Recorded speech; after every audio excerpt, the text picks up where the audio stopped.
तो एक नई थियरी चल पड़ी है कि जिस एलियंस को हम ढूंढ रहे हैं वो खुद एलियंस हम हैं। वाह क्या बात, नई थियरी है, जबरदस्त। तो ये थियरी मैंने जब पढ़ी तो मुझे आश्चर्य हुआ, क्योंकि वो वेदों के साथ पूरी तरह से एकदम कनेक्ट करती है हमारी ज़िंदगी को। तो इस थियरी में ऐसा बताया गया है कि कोई एक प्लानट होगा जिसके अंदर कोई एलियंस हो गए जो हम आज इंसान हैं। तो उस प्लानट के अंदर इंसानों ने बहुत तरक्की की, बहुत ही तरक्की करने के बाद इतने लेवल तक पहुंच गए कि अपना आप को ही समाप्त कर दिया। मतलब ऐसे न्यूक्लियर वेपन्स ढूंढे, ऐसे पोल्यूशन किया, उस प्लानट को तहस नहस कर दिया, पूरा प्लानट समाप्त कर दिया। प्लानट समाप्त करने के बाद कुछ लोग जो बच गए, जो टेक्नोलॉजी में बच गए थे, उन्होंने नए प्लानट ढूंढना शुरू कर दिया। और नए प्लानट ढूंढने के बाद उन्होंने पृथ्वी को रहने जैसा लगा, तो वो पृथ्वी को रहने के जैसा उनको लगा तो पृथ्वी पर आकर बस गए। लेकिन वो पृथ्वी के नहीं थे, तो उनको अपने शरीर को ढालने के अंदर बहुत ही समय लगा। मैं आपको मूवी सजेस्ट करता हूँ, इंटरस्टेलर। इसके अंदर बहुत ही अच्छी तरह से बात बताई गई है कि भविष्य में अगर हम प्लैनेट को नहीं संभालेंगे तो हमें दूसरे प्लैनेट में सर्च करना होगा, दूसरे प्लैनेट में इंसान को बसाना होगा। तो ये बिल्कुल एक थियरी है जिसके अंदर वो अपने प्राण को ख़त्म करके दुनिया ढूंढते हुए यहाँ पे आए, तो ये दुनिया उनको रहने के लायक लगी। लेकिन यहाँ के जो प्राणी हैं जन्म के साथ सीधे एक्टिव हो जाते हैं। आप देखना, कभी पशु पक्षी जो भी कभी जन्मेगा तुरंत थोड़े ही दिनों में, 1-2 दिनों में तो वो एक्टिव हो जाएगा। पर इंसान का ऐसा नहीं। इंसान का जब जन्म होता है तो उसको 1 साल तक इस पूरी पृथ्वी के वातावरण को समझने के लगता है। चलना फिरना, घूमना, खाना पीना, उसको 1 साल लगता है। मतलब ये थियरी ऐसा प्रूफ करती है कि इंसान इस पृथ्वी पर कभी था ही नहीं। इंसान पृथ्वी पर आकर बसा हुआ है, इंसान ये पृथ्वी का है ही नहीं।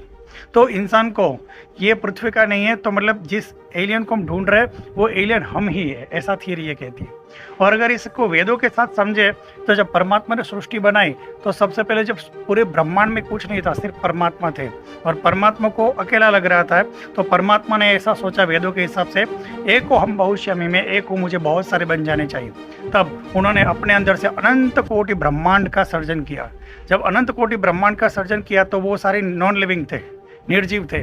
तो निर्जीव जो तारे सितारे वो परमात्मा से कुछ बातें नहीं कर रहे थे, तो उनको लगा कि ये क्यों मेरे साथ बात नहीं कर रहे। तब परमात्मा को समझ में आया कि वो नॉन लिविंग है और मैं लिविंग हूँ। तो फिर उन्होंने अपने अंदर से लाखों शुद्ध और पवित्र आत्माएं निकाली। अब उनको बताया कि मैंने ब्रह्मांड का सर्जन किया है, क्या आपको देखने जाना है? तो आधी शुद्ध और पवित्र आत्माएं ब्रह्मांड के देखने के लिए चली गई, क्योंकि उनको देखना था परमात्मा ने बनाई हुई सृष्टि को। और जैसे ही देखा तो पृथ्वी, जल, अग्नि, वायु, 5 तत्वों उन पर काम करने लगे। धीरे धीरे अपने शरीर को ही असली अपना मेन शरीर मान लिया, लेकिन असल में वो शुद्ध और पवित्र आत्मा थे, लेकिन खुद को क्या मानने लगे? शरीर। अब वो फंस गए, तो उनको वापस आना नहीं आता था। जैसे उसमें मैं भी था, आप भी थे, ये वीडियो देख रहे सब लोग थे, क्योंकि हम परमात्मा से आए हैं और हम एक शुद्ध और पवित्र आत्मा है, पर हमें वापस जाना नहीं आता।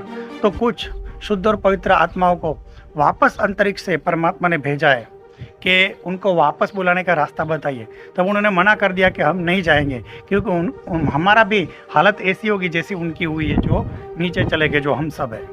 तो परमात्मा ने कहा कि आपको स्पेशल प्रोटेक्शन मिलेगा, कोई भी प्रकार की माया, 5 तत्व आपको परेशान नहीं कर पाएंगे। आप जैसे थे ऐसे ही वापस आ सकते, बस उनको रास्ता दिखा के वापस आइए। तो वो नीचे आए, हमें समझाया। वो कौन थे?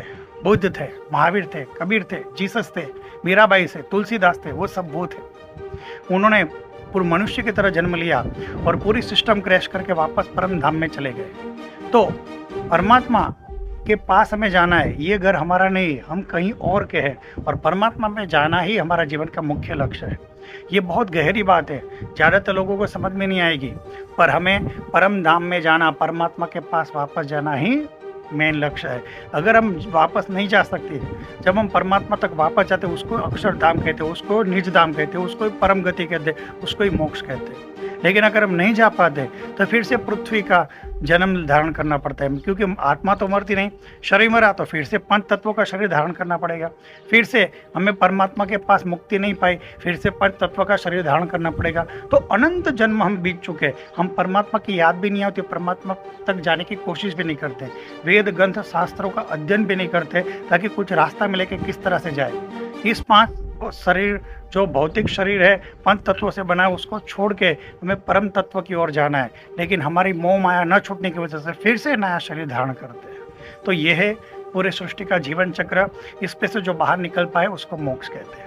तो आज मैं वीडियो आउटडोर बना रहा हूँ। मुझे ऐसा लगा कि वातावरण बाहर बहुत अच्छा है, तो मैंने सोचा बाहर ही वीडियो बनाते हैं। अगर आपको वीडियो अच्छा लगा है तो ज़रूर सब्सक्राइब कर सकते हैं, और ज्वाइन बटन से क्लिक करोगे तो मेरे स्पेशल ज्वाइन मेंबर बन जाओगे। जो भी कमेंट करोगे उसके मैं 100% 24 घंटे के अंदर जवाब दूंगा ही, और जब भी मैं लाइव आऊँगा तो आपके प्रत्येक कमेंट के जवाब दूंगा, अगर आप ज्वाइन बटन से क्लिक करके मेरे चैनल के मेंबर बने हो। सुनने के लिए थैंक यू। जय हिंद, जय भारत, जय गुरुदेव।